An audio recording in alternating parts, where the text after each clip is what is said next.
Hello, Hey Boomer community. My name is Wendy Green, and I am your host for Hey Boomer. And Hey Boomer is a show for those who have retired, who are looking at retirement, and who are wondering what is next. And so every month we cover a variety of topics, and we hope to leave you inspired that this next chapter of your life is a relevant, meaningful chapter, and you can make it just as special as you want. I want to first thank our sponsor, Rhodes Scholar.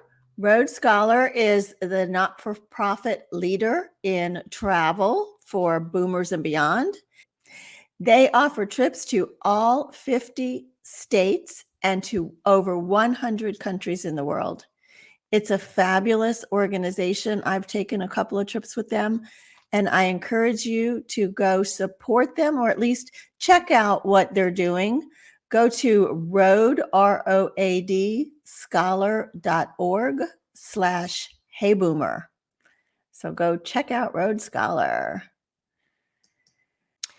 Today is our final installment for the month of May, where we were talking about health, mental health, physical health, emotional health. And today we're going to be talking about the importance of social connections in the prime of our lives, but particularly for women in the prime of our lives. We all have different needs for social connections. Personally, I have always had like one or two very close friends, and I'm grateful for the larger community of women that lift me up when I need lifting up, that I can go hang out with and feel inspired, have fun with, and just feel loved. Some of us have larger groups of very close friends. Some of us are connected with not just our sisters or cousins, but also with people that we've known, that we've grown up with since we were very small. So however that works for you, you do recognize the importance of the social connections in your life. And if you don't, you're going to recognize that more as we proceed on this show. But I looked up something about a study from Stanford Center for Compassion and Altruism. And they tell us that strong social connections lead to a 50% increased chance of longevity. They strengthen our immune system. They help us recover from disease faster, lower our anxiety and depression, and lead to higher self-esteem and greater empathy. Bernadette Wagner, who is our guest today, is the founder of Primetime for Women, and she began studying the science of healthy aging. And she found that her intuition around the importance of social connections was confirmed, that when women get together, they are happier, healthier, and better positioned to contribute to society.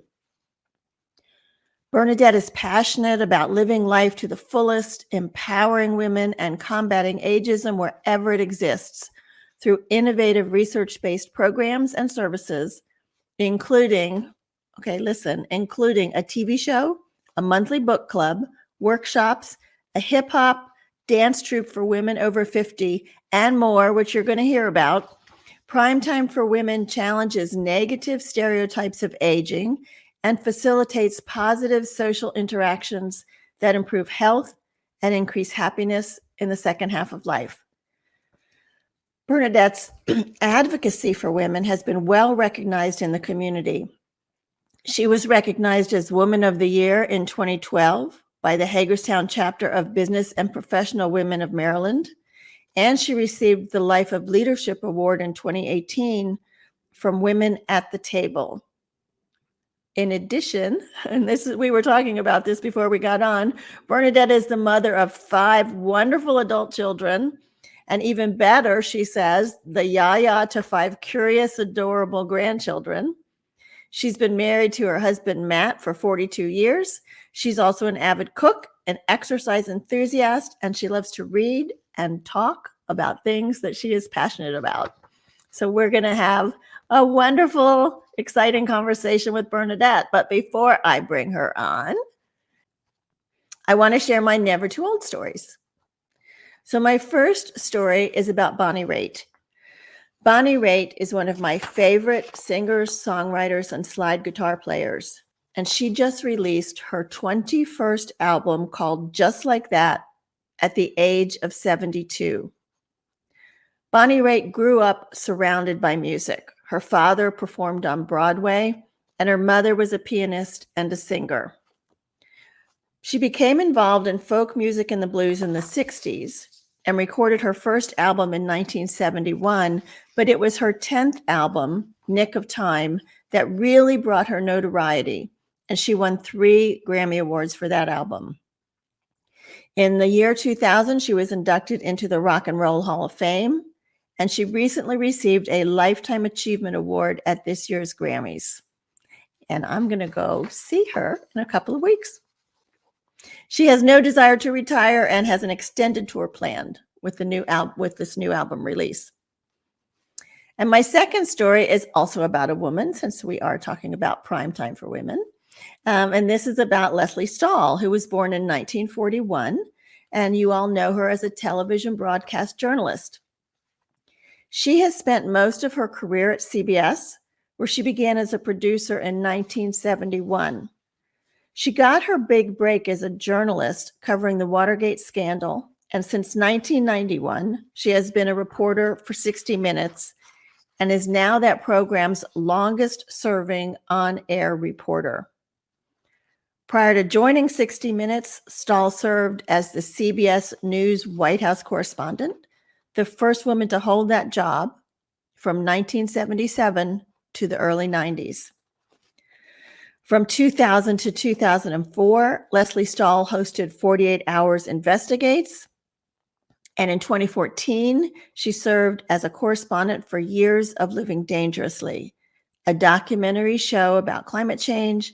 And in 2016, she published Becoming Grandma, The Joys and Science of the New Grandparenting. I got to check that out. Asked about her secret to longevity in the news business, so Lesley Stahl is 80, Stahl said, actually, the secret is I love what I do. I am enthusiastic about really every story I have done at 60 Minutes. And the reason, I think, is that unlike most news organizations, at 60 Minutes, we pick our own stories. So I hope those 2 stories interested you and inspired you. And with that, let's bring on Bernadette. Hello, Bernadette. Hi, Wendy. Thanks for having me. I am very excited about this conversation because every time we've talked, I've left inspired. So same here. So let's get started. I first want to know, have you fill in a little bit of your background that I might not have covered in the intro? People all the time ask me how I wound up where I was. And, my previous career, my master's is in speech and language pathology. But I actually left to stay home with my children for a long time. And then when my twins, my last 2 were in kindergarten, I ran for elected official of our local school board. And I served in that position for 8 years. Yeah. In that position, I saw in our community tons of things that were assets and strengths. And I also saw a lot of the areas of need, weaknesses in our community. What I didn't see was a way to connect those strengths and assets with the needs and, what needed to be addressed. So my friend Roxanne Ober and I started an organization called Volunteer Washington County. And we had a very robust website. It was a nonprofit. And basically, it allowed nonprofits. We had 538 nonprofits at one time. Wow. List their missions, their statements, their volunteer needs. They could create a whole profile of their organization, and then people in the community could go in and create profiles, what their strengths and assets were. And it enabled people to connect directly across. And that became just this incredible learning experience for me.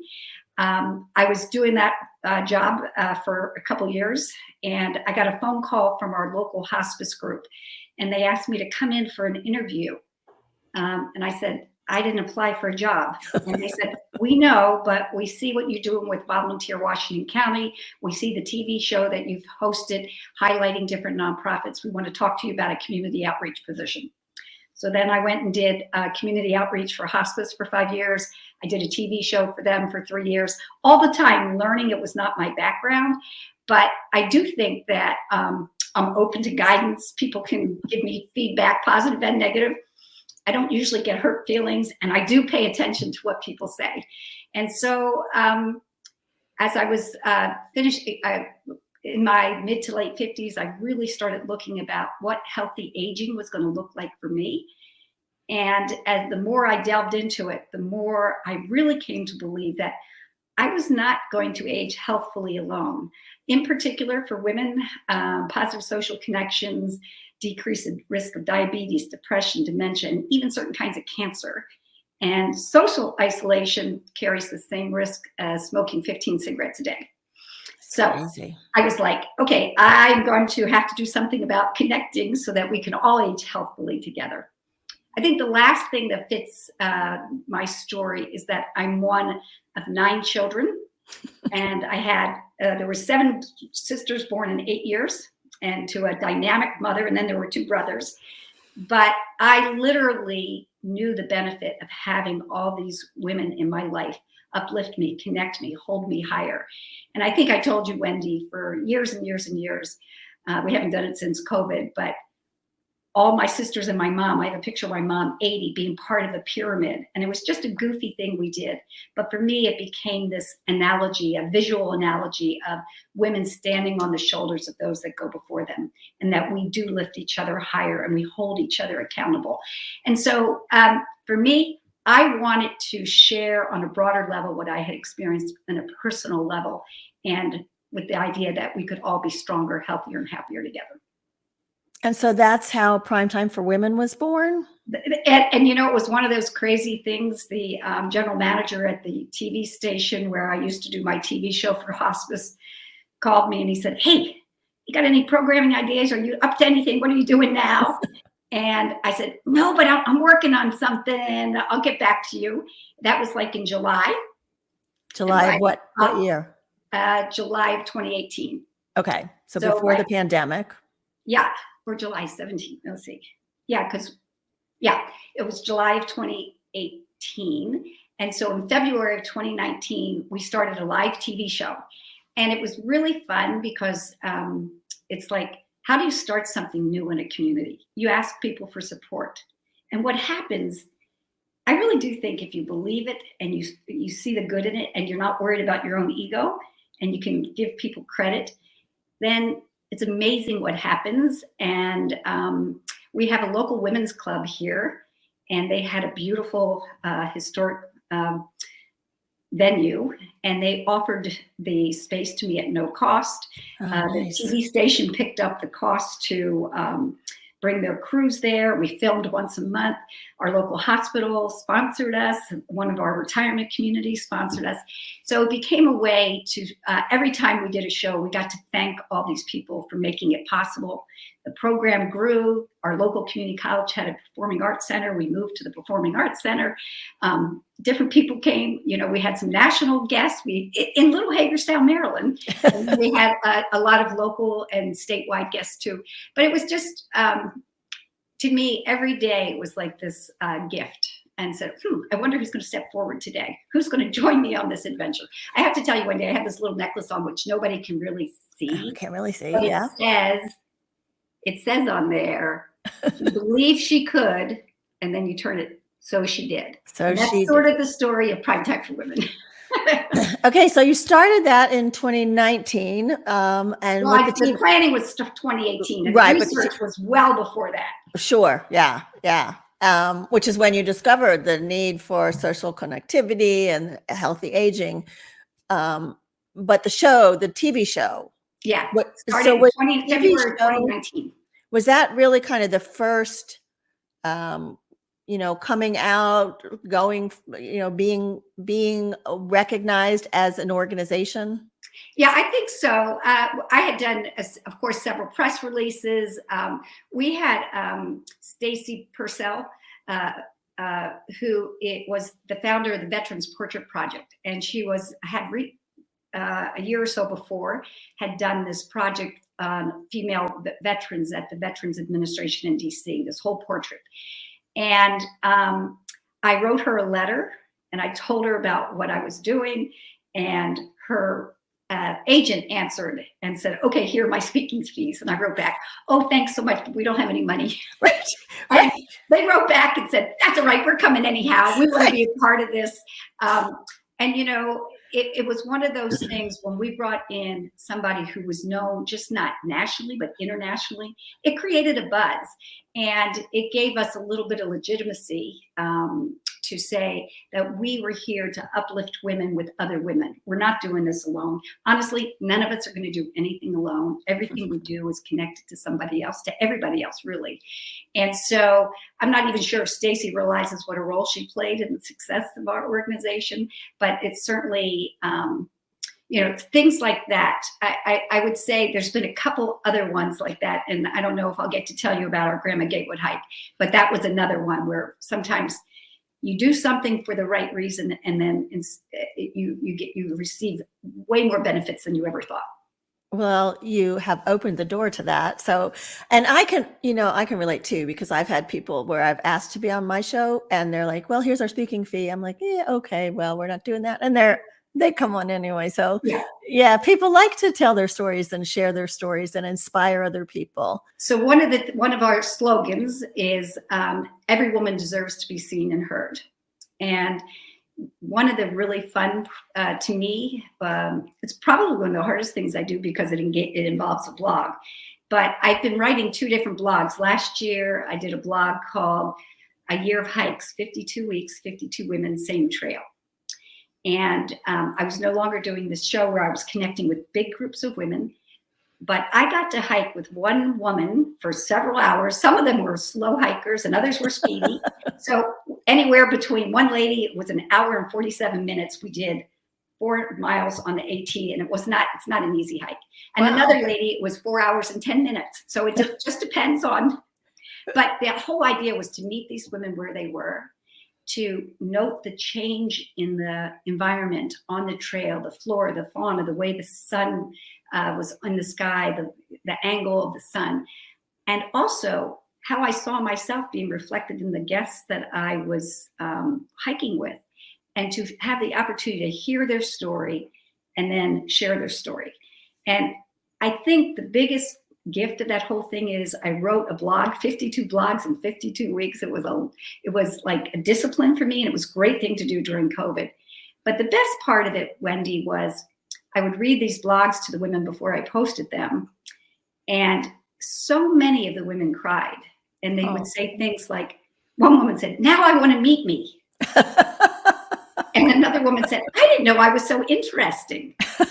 And, you know, it was that kind of stuff where, one lady said, I wish I could talk about myself the way you talked about me. Aww. And I said, I didn't say anything that you didn't tell me. I just reflected it back, minus all the negative self-loathing that we do. Right. And you know what? That story, Bernadette, of your 52 hikes has inspired me, that now I'm doing walkabouts. I think I told you about that, with people, not just locally, but also long distance. Like, we'll talk on the phone while they're walking one trail. I'm walking another trail. Yeah. It's a wonderful idea. I love that for social connection. And this year I'm doing something totally different. I am a bit of a foodie or whatever. I love to cook. And so I'm doing this. I had read a number of articles. I'm always looking for research that talks about power of connections. So people can read lots of articles about how food brings people together over, shared celebrations, religious, holiday, birthdays, anniversaries, but also how they connect just families on a regular basis. Like, one of the rules we had when my kids were growing up was we ate dinner at our table. And when our boys were teenagers, they hated it, especially like when they were 17, 15, and 13, and they had, lots to do. 10-year-old sisters. And they're like, God, we got to sit here with that girls. But yes, you do. But I've been doing this. Part of Prime Time for Women's mission is to celebrate, connect, and empower women from diverse backgrounds as they explore new possibilities in the second half of life with the goal of improving their health. So this idea of diverse backgrounds, how do we come together? How do we connect? if you're not willing to sit with somebody and hear their story, then you're never going to have understanding. And if you don't have understanding, you're not going to have empathy. And if you don't have empathy, you're not going to have that connection that really makes a difference. And so I've been doing a blog called A Yummy Year, Cultures, Cooking, and Connections. A yummy And year. this past, I just posted a blog yesterday. I cooked with a woman who was 82 and her granddaughter. She's from Italy. She grew up in San Valentino, Aruba, and moved here when she was 18. And just the story of her life, living through the war in Italy at the time, coming here, creating a new life, then creating another new. She's really a prime time for woman. She, her name is, let's see, I'm just blanking on her name, Francesca Maggioncalda. But she has created. She's like Wendy. When you say what's next, that's what this lady does. She was so inspiring. But we made the world's best biscotti. I heard all these great stories. And when I left, she gave me a pound biscotti. So it was a win-win-win. So you're doing these in person. You're actually. Yes. Wow. Yes. Well, that's a nice pivot from the social isolation of the pandemic. Right. And some of the times the women come to my house. This month, I went to their kitchen. Next month, I am cooking, driving 2.5 hours to cook with a woman who's from Ukraine. Wow. And we're going to cook outside on a cast iron pot on a tripod. How cool. It's, it'll be a chance to learn about her native country, also hear her thoughts on what's going on there politically right now, how that's impacting her, what she has to say about that. And at the same time, give me a sense of real understanding and maybe even more compassion for what's going on there. Yeah. Yeah. So you mentioned Grandma Gatewood. I want to hear more about that. I just love the name anyway, but so tell us about that. So her name was Emma Gatewood, and Emma Gatewood raised 11 children, and she was in an incredibly abusive, physically abusive, emotionally abusive marriage, but she didn't feel she could leave because she had all these kids. At different times, she would take little breaks, but where she really found peace and solace and opportunities to heal was out in nature. And so she eventually did leave her husband. And when she was 67 years old, she had been at a doctor's appointment and she had read about the first man that hiked the Appalachian Trail. This is back in 1957. And she said, maybe I could be the first woman to do that. So she didn't even tell her children. She didn't have a backpack. She made a drawstring bag. She wore Ked's tennis shoes. Oh my gosh. And she had a shower curtain that she used as a mat to sleep on so she wouldn't get wet. She was a forager. She spent a lot of times in the woods. She was very knowledgeable about plants. She grew up in Appalachia. She said, I can do this. This is not an issue. That, people said, she didn't tell anybody because she didn't want people to tell her she couldn't do it. So she goes off, doesn't even tell her kids, goes off and starts hiking the AT. And she runs into, I'm not going to tell you too much because there's a great book about it, but she fails. So people said, you shouldn't have done that. The rangers got her and said, you need to go home. She went home. She broke her glasses, was what she couldn't see without her glasses. Oh, yeah. But she went back and did it. And she did the whole thing at age 67. And then, this is the best part, Wendy. She hiked the entire AT, over 2,000 miles, 3 different times, in addition to the first time, the last time at age 75. And, to me, she didn't let people tell her, you're too old. She said, nobody's telling me how to live my life. She had a passion. She followed her dream. She came to understand that this was good for her physically, emotionally, healthy. If you read the book, you find out that she gets off the trail and stays with total strangers and makes these friends with these people. I mean, I just really love it. And there's one little section of the book that I'll just tell you because it happened right here in Washington County, Maryland. She was hiking and she really at this time didn't want any publicity because she didn't know if she could do it or not. Mm-hmm. And people heard about it. And a reporter came and found her on the trail. And she punched him in the nose because she wanted him to get away. And, she was feisty. And, later, though, she was such a huge hit. She was on the Groucho Marx show. And what I was going to tell you, I think is really validating for prime time for women is we've done 2 different Grandma Gatewood hikes 2 years in a row, commemorating her example, her vision, her willingness to be in her prime and own it and not be dictated to. 2 years in a row now.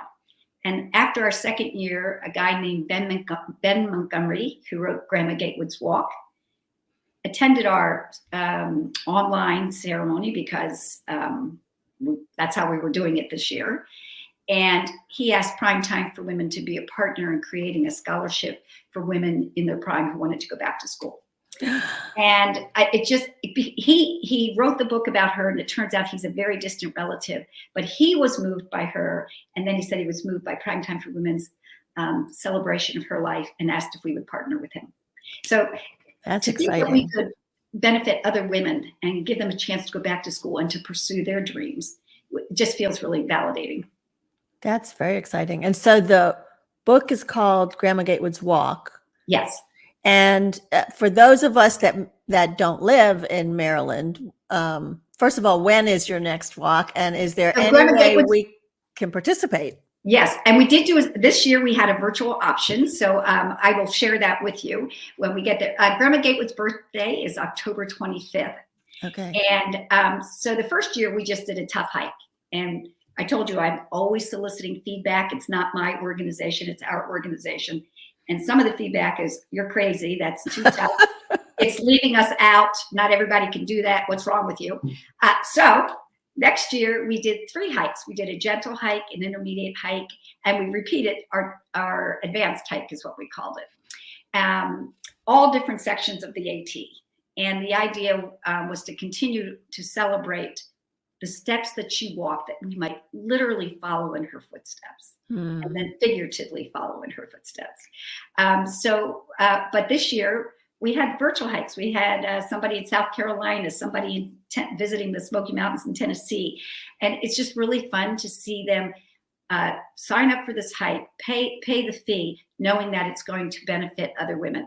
And I will tell you, when we do a fundraiser like Grandma Gatewood's Hike, we always pick, every project we've ever done, we've always picked another nonprofit, because as women, we understand that the connection matters. So we seek to highlight and emphasize what other women are already doing. We don't have to be the only ones to do it. We can share your good idea. And so in our community, there's an organization called CASA, which stands for Citizens Assisting and Sheltering the Abused. During the pandemic, there was a 70% increase nationally in domestic abuse. Yeah.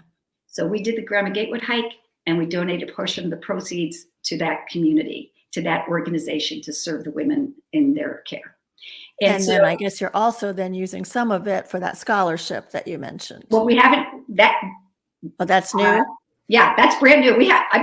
Ben just joined our thing after we had already donated the money to this, and he said, I want to be part of this thing.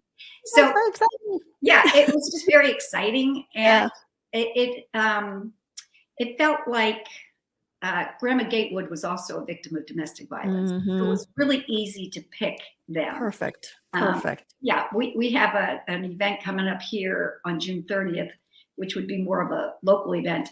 Menopause the Musical is coming to our community. And so we've rented private space in a local restaurant. We're going to do cocktails and appetizers. Then we're going across the street to the theater. Even though this has nothing to do with, because it's charging people money, we want to know that we're benefiting other women. So a portion of those proceeds are going to go to our women's club's program for housing women in transition coming out of addiction or abuse or out of poverty. And so we're always looking to say, women in their prime, we have a lot to offer. We can make a difference. See, and you are such a social connector and a social entrepreneur, let's say. It's a beautiful thing. But we started talking about the importance, the science, the research that you did about the importance of social connections. So would you share some of that with us? Sure. So I was going to tell you, there is an article written by Christopher Berglund. It's called The Neurochemicals of Happiness. Oh. And it turns out when people engage in activities that are participatory, reciprocal, informative, and create what they call social cohesion, or the sense of belonging to a group. There are 7 different neurochemicals that they can measure in the brain. I mean, science is great. And, my kids think I'm a nerd, but I think it's exciting. They can measure an increase in the dopamine, the serotonin, the oxytocin. These chemicals come together and create like this, I'm going to call it a cocktail of neurochemicals. And they bathe your nervous system. They decrease inflammation, which reduces your risk for diabetes and heart disease. Also for arthritis. They improve your memory because there's an emotional connection. And there's been a ton of research, like you've probably heard people say things like, oh, it doesn't really matter. They're not going to remember what you said. They're going to remember how you felt, how they felt when you said it. And this idea of an emotional connection, what that does is it creates a mental picture when there's an emotional peak. And it's like a Post-it note that says, remember this. And when you remember that, you can actually bring those neurochemicals back into place. And it can be a continuous source of joy. And one of the things that's been very interesting to me, I've been talking about social connections long before COVID. And I did a lot of public speaking before COVID, and people go, that's interesting, that's interesting.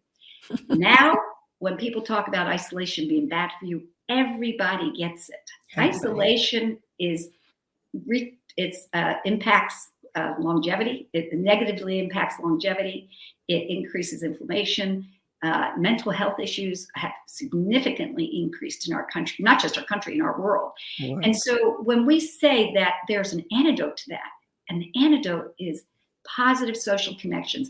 One of my favorite articles, and this is kind of funny because I embarrass my kids to no end because I talk with everybody. Oh, good. But like we were traveling and I sat down on an airplane, and they apparently had all taken bets about how long it would take me to talk to the person. 30 seconds, whatever. But it turns out in this one article I read, even chatting with a checkout clerk at the food store increases your dopamine, serotonin, and oxytocin. Just taking the time to make that eye contact, to excite those what are called mirror neurons. It's what makes babies smile. Babies don't know about smiling, but when you smile at them, their brains go, oh, well, that's a good thing. And then they smile. It's the same thing with adults, except we don't give ourselves the opportunity to do it because we think, oh, we'll look weird. No, take your time, smile at them, chat with them, do it. Yeah. And I think that was one of the hardest things about the pandemic is that we all had masks on. So you couldn't see, like you could tell some people were smiling, you could see it in their eyes, but. Well, I have wrinkles, so that helps. Me too. But yeah, and that social isolation. So talk about, if I'm an introvert or I'm an extrovert or, how do I go out and make friends if I'm new in a community? How do you have some suggestions around that? Well, first of all, I want to say introverts can be just as social. I'm married to an introvert who has the incredible ability of being social. But when he's doing it, he's expending energy. He'll go to a party with me and he's Mr. Social, and he comes home and he's absolutely exhausted. I'm an extrovert. I know you're not surprised, but I'm an extrovert. And when I come home from that same darn party, I'm like jazzed, like I can't go to sleep because I'm excited. But so I want to reassure introverts that you might not have the same need, but you do have the same abilities. And it might be worth to cultivate those abilities. Even if it's not in a large group of people, even if it's just one-on-one, I would say to you that you have the ability. As human beings, we are meant to be social creatures. It's sort of like there's herd animals and then there's, people, and we're not necessarily herd animals, but we are designed neurologically, physically, emotionally, spiritually to be in relationship. So I would say, to your question, how can you find that? I would say join a book club. And all the programs that we've done, we have looked at the research behind it. So I would say join a book club. We have women who come to our book club who do not read the books, but they come because they want the connection. Really? We have women who read the books, but don't talk a lot at the book club meetings. We don't care. If it's meeting a need for them, that's beautiful. But I was going to say, we did, I think we mentioned the Prima Donna Dancers, which was a hip hop dance group for women over 50. It was crazy, very fun and very funny. We had the hiking adventures. We've done cooking shows. During the pandemic, we did several different programs. We did Move to Improve with a local, she's a female entrepreneur and owner of Powerhouse Studios. Her name's Tina Fraley. She did 6 weeks of a program called Move to Improve. And they were short little talks on mindset and mental well-being as impacted by exercise. And then she led a half-hour exercise program that you could do right in your home. Women, Wine, and Financial Freedom. We paired female vintners and winemakers and winery owners with financial experts, and we opened it up to see who would come. The idea was we all need to learn about finances, but we might as well learn something about wine and wine at the same time, because that fosters the social connection. Uh-huh. So, so creative, Bernadette. You're so creative. Yeah. And it's funny. We had a physician on, and she said, "Oh yeah, it's okay to drink a glass of wine a day." And she said 4 ounces of red wine. And I'm like, okay, so women, wine, and I didn't feel bad about promoting women, wine, and financial freedom. And then just recently, this is the trouble with reading articles. There was some new research that said it's not wine that is the health benefit. They drilled down into that. It's what happens when you drink the wine. It's the talking, it's the connecting, it's letting down your guard, it's the emotional revelations that take place. So anyhow, I just thought I'm going to have to go back and talk to that physician and see if she agrees. But it all comes back to the social connection, which is really what you're all about. Yeah. Do you ever let men come into any of your? So it's funny. I am now partnering with our local hospital. We have 9 partners: Emeritus Health, our Commission on Aging, the local YMCA, Hub Labels, Kinesthetic Solutions. I'm trying to think who else. Nova Nordisk, which is an international pharmaceutical company. All these companies are coming together to support what we're called Walking to Wellness. And it is 22 weeks of meeting in a beautiful park here. There's a short presentation by a different speaker each week, and then they lead a mile walk.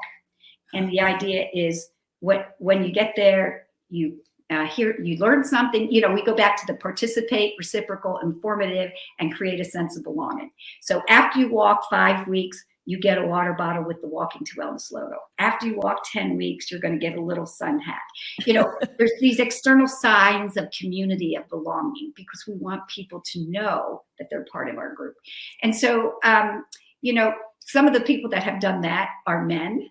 Uh-huh. And I did have one of he is the chief medical officer at the hospital on one of my show. And I remember when I introduced him, he said, "I feel so excited. I'm the first man to ever be on prime time." But I would say, Wendy, that all the science that I am talking about applies equally to men.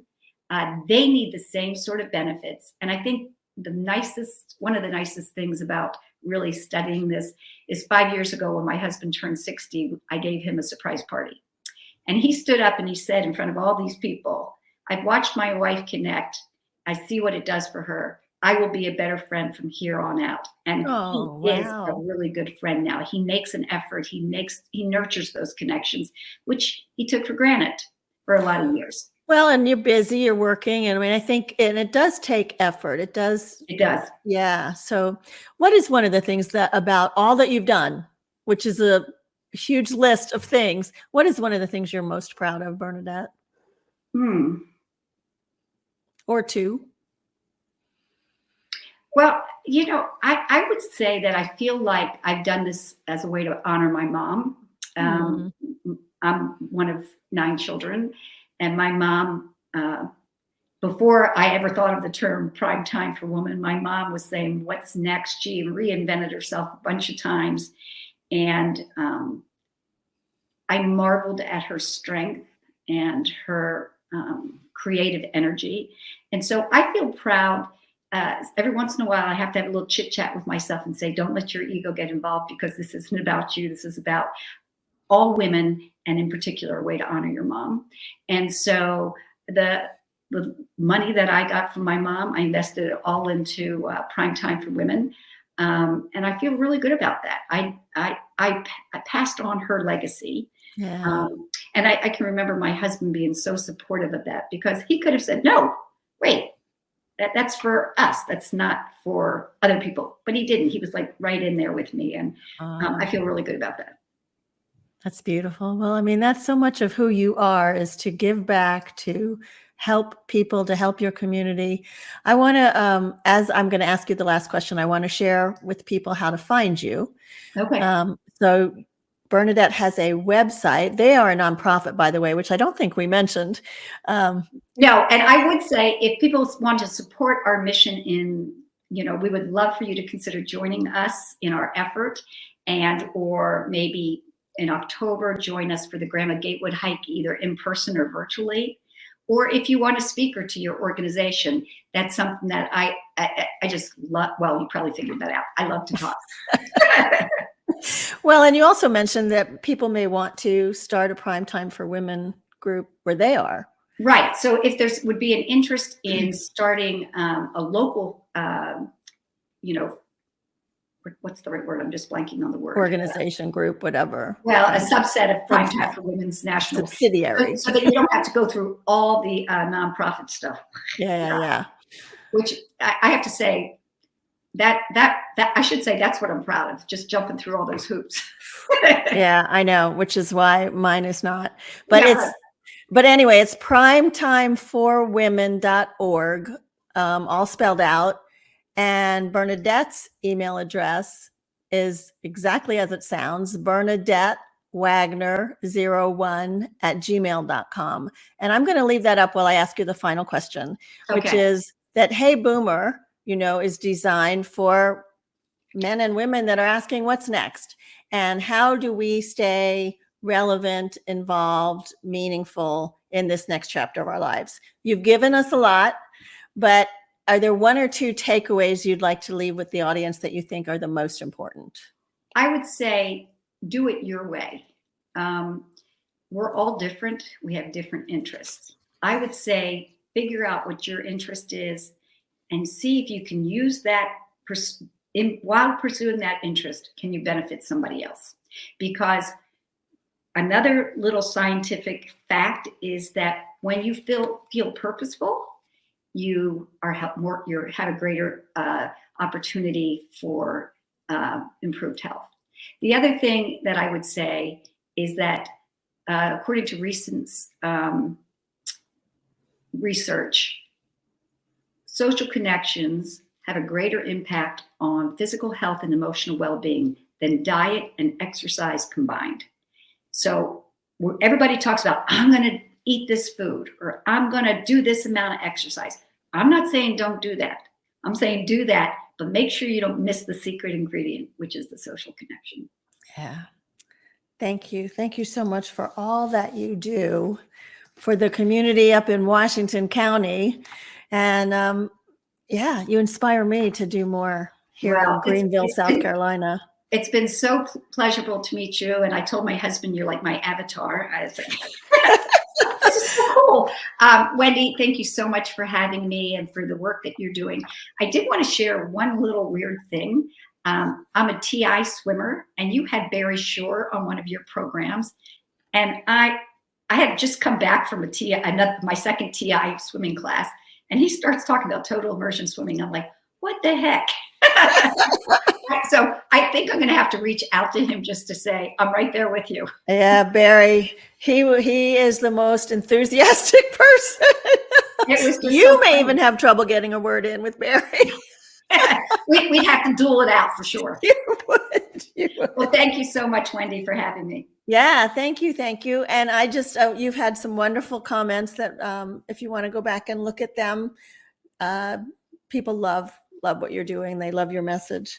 Great. So next Monday's Memorial Day. Happy Memorial Day to everybody. And we are not doing a show for Memorial Day. But June is going to be all about reinvention. So looking for the answer to what's next. And my first guest in June is a man named Paul Long. Are you familiar with Paul? I don't know Paul. Okay. Well, he's the founder of A New Way Forward. He's a third generation news reporter. And as a storyteller and a journalist, New Way Forward has given him the fulfillment of making an impact by sharing information, ideas, methods, and insights to help people realize their best life. He has a podcast, and he's talking with guests about a different way of looking at getting older. So we're going to talk about how he reinvented himself and how he defines getting older. So that should be interesting fun. For sure. Yeah, it should be fun.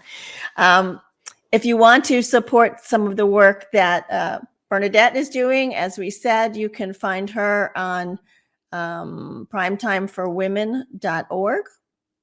If you want to support Hey Boomer, you can find us at heyboomer.biz. Also, please go share us with your friends. Go to the podcasts on Apple Podcasts, Spotify Podcast, review, rate, let everybody know how much you love what we're doing and the messages that we're bringing out, and support our sponsor, rhodescholar.org/heyboomer.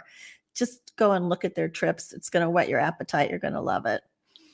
So I like to remind everybody before we end that live with passion, live with relevance, live with courage, and you are never too old to set another goal or dream a new dream.